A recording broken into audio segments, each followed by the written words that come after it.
The temperature was 12 degrees below freezing when Tom Bradshaw made a decision that would haunt another man for 20 years. February 1978, Sioux City, Iowa.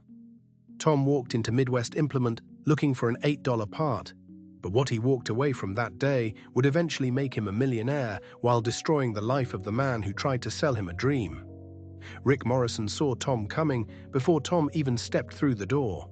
Those worn Red Wing boots, that patched flannel shirt, that defeated shuffle of a man who'd accepted his small place in the world. Rick's Tony Lama boots probably cost more than Tom's entire outfit. His belt buckle gleamed under the fluorescent lights like a trophy. And in his mind, Tom Bradshaw was already a sale, already a commission, already another step toward the empire Rick was building. "Need a carburetor rebuild kit," Tom said quietly. $8.50. But Rick saw something else. He saw a dinosaur, a relic. A man farming 800 acres with a tractor older than his teenage daughter, and Rick couldn't let that stand. Not when that gleaming John Deere 4440 sat on the showroom floor like a green and yellow promise, $32,000 of pure productivity. "You're still running that old farmall," Rick laughed, putting his hand on Tom's shoulder like they were friends. They weren't. "Come on, Tom, how long are you going to baby that thing along?"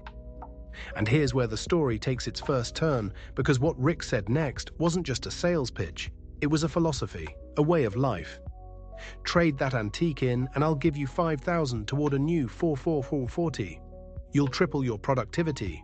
Farm 1,800 acres easy. Think about your kids, Tom. That tractor's 26 years old. Don't you want to grow, expand?" Rick leaned against that tractor like a man leaning against his own destiny. "You know what your problem is, Tom, and I say this as a friend. You're afraid to invest in yourself. You'll never get ahead being scared of success." Tom looked at that tractor, really looked at it. The heated cab, the air conditioning, the radio. He thought about all those frozen mornings on the Farmall M, wind cutting through his coat, seat like a block of ice. But then he did something Rick wasn't expecting. He did math. $32,000. Tom had bought his entire house for less than that back in 1960. And Rick kept talking, kept pushing, telling Tom about his own success. "I bought two 4440s myself, $64,000 for both. Best money I ever spent. I'm farming 3,000 acres now. I'm positioned for the future." "You own them?" Tom asked, his voice still quiet. And there it was, the crack in Rick's armor. "I've got financing through Ag Credit, 12% interest, 7-year note. It's an investment, Tom. You have to spend money to make money." Tom did the math again. 64,000 at 12% for 7 years. That was a mountain of corn, an ocean of soybeans, and that was assuming everything went right. Assuming prices stayed up, assuming the weather cooperated, assuming the equipment didn't break in ways the warranty wouldn't cover, assuming a lot. "I'll just take that rebuild kit." Rick's face went dark. "You're making a mistake, Tom, a big one.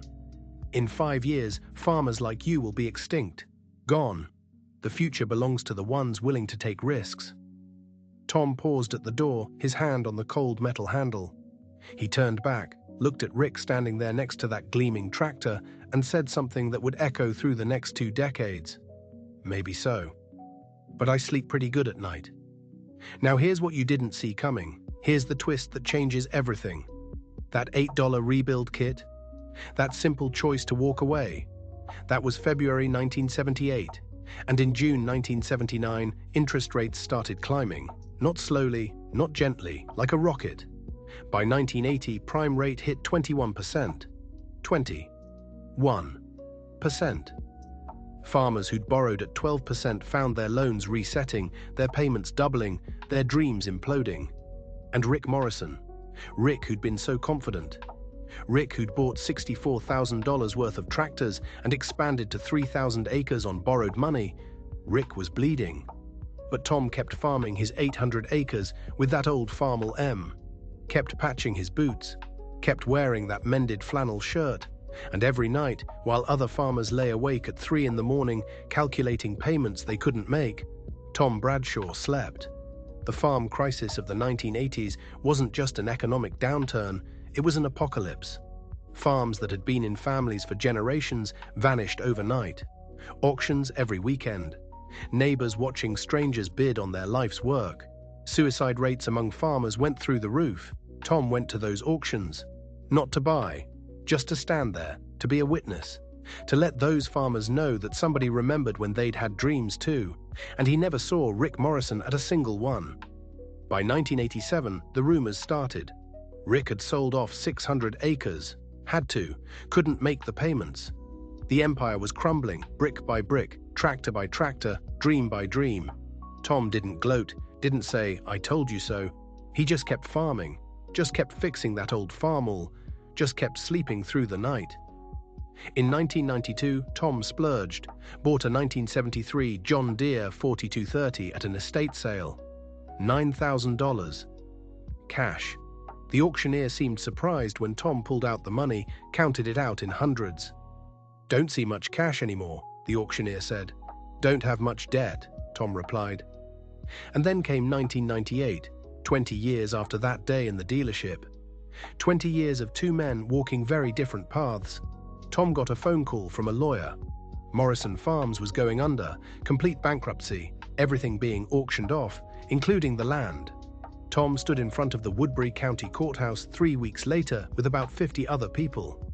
The auctioneer started with the tractors, those 4440s that had cost $32,000 each in 1978. They sold for $8,500 and $9,200. Worn out, high hours, deferred maintenance, the dream machines had become scrap. Then the land, 3,000 acres, good soil, tile drained. Starting bid, $400,000. Corporate farm operations bid it up to $625,000, then stopped. And Tom Bradshaw raised his hand. $650,000. The corporate guys looked at each other. They knew Tom would pay cash, knew he wouldn't mess around with contingencies. Going once, going twice, sold to Tom Bradshaw for $650,000. Tom wrote the check that afternoon. 20 years of modest living, 20 years of sleeping through the night, 20 years of not being afraid, all converted into 3,000 acres of farmland that had once belonged to the man who'd called him afraid of success. But here's where the story gets really interesting. Here's the twist that'll make you understand what kind of man Tom Bradshaw really was. When Tom and his son Michael walked through the Morrison farmhouse for the first time, they found it exactly as the family had left it. Photos still on the walls, kids' drawings on the refrigerator, the debris of a life destroyed. But here's what Michael didn't expect. Here's the detail that changes everything about what happened next. In the kitchen, on the table, was a checkbook, still open. The last check written was to Midwest Implement. Payment on the tractors, dated 3 days before the bankruptcy. The check had bounced, and someone had stamped it "insufficient funds" in red ink. That stamp sat there like a tombstone, marking the exact moment Rick Morrison's empire died. Michael picked it up, was about to throw it away, when Tom stopped him. "Keep it," Tom said. "Frame it if you want, not as a trophy, as a reminder." "A reminder of what?" Michael asked. "That every check you write with money you don't have is a promise you might not be able to keep. And when you can't keep those promises, it destroys you." They found more. In the office, filing cabinets full of loan documents. Interest rates circled in red, payment schedules that had become impossible, letters from the bank, polite at first, then insistent, then threatening. A paper trail of a man drowning in numbers. But here's the detail that broke Tom's heart. In the bedroom closet, hidden behind some boxes, they found a journal, Rick Morrison's journal, and Tom almost didn't read it, almost respected the man's privacy. But something made him open it. Something told him he needed to understand. The first entry was from January 1978, 1 month before that day in the dealership. Borrowed $130,000 from First National to expand operations. Father-in-law co-signed. Interest rate, 11.5%. This is the beginning of something big. This is how you build wealth. This is how you win. The entries continued, each one radiating confidence, each one describing another acquisition, another expansion, another loan. Bought 2 4440s today. Tom Bradshaw came in, wanted to buy an $8 part. I tried to help him see the bigger picture. He's afraid, too scared to invest in himself. I almost feel sorry for him. Tom read that line 3 times. Felt sorry for him. The irony was thick enough to choke on. The entries kept going. 1979, interest rates are climbing, but I'm locked in. Smart move on my part, I'm positioned perfectly. 1980, rates hit 15%. Some of my loans are resetting. This is temporary. Farm prices are still good. I can handle this. 1981, father-in-law asking questions about the loans. He doesn't understand modern farming. You have to leverage to succeed. Then 1982, the tone shifted. Can't make the payment on the 7700 combine. Had to skip it this month. Bank is being difficult, but harvest will fix everything. 1983, sold 200 acres to cover payments. Had to. No choice. This is temporary setback. I'll buy it back. 1984, father-in-law wants his money. Says I've disappointed him. Says I should have listened to someone like Tom Bradshaw. He doesn't understand. Tom Bradshaw is nobody. He farms 800 acres with junk equipment. I farm 3,000 with modern machinery. I'm the success story. The final entry was from October 1987. The handwriting was shaky, desperate. I've lost everything. The bank is taking it all. My wife won't look at me. My kids are ashamed. My father-in-law died last month without speaking to me again. And the worst part, Tom Bradshaw came to the estate sale last weekend. Not to gloat, just to stand there, to bear witness. I couldn't even look at him, because 20 years ago I told him he was afraid of success. But I'm the one who's afraid now. Afraid of what comes next. Afraid of being nobody after being somebody. Afraid that Tom was right all along. Tom closed the journal. His hands were shaking. Because this wasn't just a story about financial decisions anymore. This was a story about a man's soul. About pride and fall. About ambition and destruction. "What are we going to do with this?" Michael asked. Tom thought for a long moment. Then he carefully packed the journal with the photos. "We're going to send it back to him, all of it. Everything personal. Because a man's pain isn't a trophy. A man's failure isn't entertainment." Michael looked at his father with something like awe. "Dad, he called you a nobody, called you afraid, pitied you." "I know," Tom said quietly, "and he was wrong, but being right doesn't give us the right to rub it in. Being right gives us the responsibility to show grace." 1 year later, Tom was at the hardware store in town, and there, wearing a store uniform and working the paint counter, was Rick Morrison, aged 20 years in the decade since Tom had seen him last. Humbled, beaten, broken, Tom could have walked past, could have avoided the awkwardness, could have savored the victory. Instead, he walked up.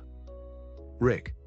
Rick looked up and something flickered across his face. Shame, maybe, or just weariness. They talked, awkward at first, then Rick said it, the words that must have torn him apart. "You were right, Tom. Back in '78, I should have listened." And here's what Tom said. Here's the line that defines everything. "Wasn't about being right or wrong, Rick. Just different ways of looking at things. You wanted to build an empire. I just wanted to keep farming. But here's the twist you didn't see coming. Here's the moment that makes this whole story explode." Tom pulled an envelope from his jacket. "Found this at your old place. Thought you might want it back." Rick opened it. Inside was the journal. His journal, the complete record of his rise and fall, his arrogance and his humiliation, written in his own hand. Rick's face went white. "You read it?" "I did," Tom admitted. "Then you know. You know what I said about you. What I thought. I know." Rick's voice cracked. "And you're still standing here, still talking to me. Why?" Tom was quiet for a moment, then he said something that Rick Morrison would remember for the rest of his life. "Because 20 years ago, you pitied me for being afraid. And you were right, I was afraid. But I was afraid of the right things. I was afraid of losing what mattered. You were afraid of never having enough. And Rick, I'd rather be my kind of afraid than your kind of brave." Rick just stood there, this broken man in a hardware store uniform, holding the evidence of his own destruction. Then Tom did something absolutely insane. Something that makes no business sense whatsoever. He offered Rick a job, $15 an hour, Equipment maintenance on the very farm Rick had lost. "You'd hire me after I called you a fool?" Rick asked. "You never called me a fool," Tom said. "You just thought I was afraid of success." Maybe I was. Or maybe I was just afraid of losing what I had. Job's there if you want it, no hard feelings. But there's more. There's always more. Rick worked for Bradshaw Farms for the next 12 years. And in those 12 years, something incredible happened. Something that proves this story isn't just about money or farming or even pride. It's about transformation. Rick Morrison, who'd once owned 3,000 acres and lost it all, who'd once driven the newest equipment and ended up selling paint, who'd once pitied Tom Bradshaw and ended up working for him. This man slowly found something he'd never had before. Peace. Not the peace of success, not the peace of achievement, the peace of acceptance. He'd show up every morning at 7, work until 4, never complained, never made excuses. And slowly, over months and years, the shame started to lift. The humiliation started to fade. The burden started to lighten. One day, about 5 years into working for Tom, Rick was teaching Michael's oldest son how to rebuild a hydraulic pump. The kid asked him a question. "Mr. Morrison, my grandpa says you used to own a big farm. What happened?" And Rick didn't flinch, didn't look away. He just said, "I got greedy, kid. Wanted more than I needed, borrowed more than I could pay back, and I lost it all." "Do you miss it?" the kid asked. Rick thought about that for a long time. Then he said something that stunned Tom, who was standing nearby, listening. "No, I don't miss it at all." "Why not?" "Because I sleep through the night now." When Tom Bradshaw died in 2015 at age 82, farmers from 4 counties showed up to the funeral. Michael, his son, told the story about that day in 1978. About the $8 rebuild kit. About the $32,000 tractor his father walked away from. "Dad always said the best investment he ever made was the one he didn't make," Michael told the crowd. "He taught me that debt is easy and freedom is hard, but freedom is worth it. He taught me that old equipment that works is better than new equipment you can't afford. Most of all, he taught me that the land isn't something you conquer. It's something you tend, and if you tend it right, it'll tend you back." Rick Morrison sat in the back row. When it was over, he stopped by the casket for a long moment. Then he walked over to Michael. "Your dad was the best man I ever knew," Rick said. "I hope you know that." "I do," Michael said. "And he'd want you to know something too. He never held it against you, not for one day." Rick nodded, his eyes wet. "I held it against myself long enough for both of us. But wait, there's one more twist. One final reveal that'll make you see this entire story differently." 3 months after Tom's funeral, Michael was going through his father's desk. Old papers, tax returns, farm records, and at the very back of the bottom drawer, he found another envelope. Inside was a letter, dated February 1978, written in Tom's careful handwriting but never sent. "Dear Rick," it began, "I've been thinking about what you said today, about being afraid of success, about investing in myself, about that 44-40, and I want you to know, you're right. I am afraid. I'm terrified. Terrified of owing $32,000. Terrified of betting everything on weather and prices and luck. Terrified of lying awake at 3 in the morning, wondering if this is the year everything falls apart. But here's the thing, Rick. You're terrified too. You're just terrified of different things. You're terrified of being small, of being nobody, of being left behind. And so you borrow and you grow and you expand and you call it courage. But I wonder if maybe it's just a different kind of fear. I don't think either of us is wrong. I think we're just different men making different choices. And 20 years from now, one of us will probably look smart and one of us will probably look foolish. But the truth is, we're both just doing the best we can with what we know. So I'm not angry at you for calling me afraid. You're right, I am. And I'm not going to apologize for it. Because fear isn't always weakness. Sometimes fear is wisdom. Sometimes being scared of losing everything is exactly what keeps you from losing everything. I hope your empire works out. I really do. I hope you farm 10,000 acres and own 50 tractors and become everything you dream of becoming. But if it doesn't work out, if the empire crumbles and you find yourself broken, I want you to know something. You're still a man of value. Your worth isn't measured in acres or equipment or bank accounts. And if that day ever comes, if you ever need anything, you know where to find me. I'll be the guy still farming 800 acres with that old farm awl, still fixing what breaks, still sleeping through the night. Your friend, whether you want to be or not, Tom Bradshaw. Michael read that letter 3 times. Then he called Rick Morrison, told him about it, read it to him over the phone. There was a long silence. Then Rick's voice, barely a whisper. He wrote that in 1978? February, the same day you tried to sell him that tractor. He knew.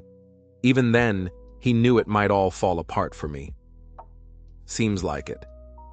And he still would have helped even after I pitied him, even after I called him afraid. That's who he was, Rick. Another long silence. Then, Michael, I need to tell you something. Something I never told your father. What's that? In 1987, when everything was falling apart, when I'd lost the farm and the dealership and everything, I almost didn't make it. You understand what I'm saying? Michael understood. Yeah, I understand. And one day, I was sitting in my car in the garage with the engine running, and someone knocked on the window. It was your father. He didn't say much, just asked if I needed help moving some equipment. Said he heard I was selling off some things. And I don't know if he knew what I was about to do, or if it was just coincidence. But he stayed with me that whole afternoon, just talking. About farming, about weather, about nothing important. And when he left, he said something strange. He said, Rick, empires fall. They always do. But men don't have to fall with them. And then he drove away. I never thanked him. Never told him he saved my life that day. Just showed up for work 12 years later and tried to do good work. But I want you to know, your father didn't just give me a job. He gave me a reason to keep breathing. Michael sat there holding that letter, tears running down his face. Because this wasn't just a story about financial wisdom anymore. This wasn't just about debt versus cash or patience versus greed. This was about a man who saw another man drowning and threw him a rope. Not once, but twice. First in 1987 when Rick was about to give up. Then again in 1999 when Rick needed dignity more than money. And Tom never told anyone. Never claimed credit. Never used it as leverage or proof of his own goodness. He just did it because it was the right thing to do, and then he went back to farming his land and sleeping through the night. The Bradshaw farm is still operating today. Michael's son runs it now, all 3,800 acres. They've got newer equipment than Tom had, but not the newest. They pay cash, avoid debt, and fix what breaks. In the shop, hanging on the wall, is a 1952 Farmall M that still starts on the first try. Under it, a small plaque reads, "The best trade I never made. Tom Bradshaw, 1978. That $8 rebuild kit Tom bought in 1978 kept that Farmall M running for another 15 years. And in those 15 years, while Rick Morrison was building his empire on borrowed money, Tom Bradshaw was building something else entirely. He was building freedom. Every tractor Rick bought was a chain. Every loan he signed was a link. And when the storm came, Rick had nothing to hold on to.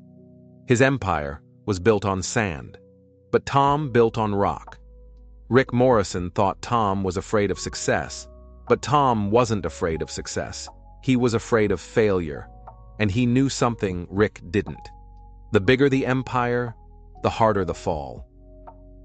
Tom Bradshaw understood what Rick Morrison never did. Success isn't about how much you have. It's about how much you keep. It's not about how big you grow. It's about how strong you stand when storms hit. That 1952. Farmall M still runs, still starts on the first try. A monument to a man who knew that sometimes the bravest thing you can do is walk away. Sometimes the smartest investment is the one you don't make. Tom walked into that dealership looking for an $8 part and walked out with something far more valuable: the confidence to say no. And 20 years later, when he stood in that courthouse and bought Rick Morrison's entire operation for cash, it wasn't revenge. It was just the natural consequence of two different philosophies meeting reality.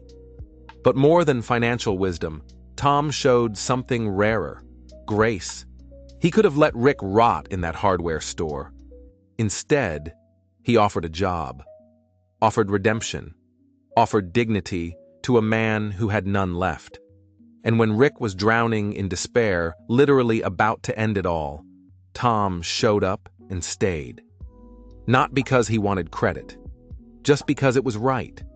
That's the real story. Not just that wisdom beats foolishness, not just that patience beats greed. It's that mercy beats revenge, every single time.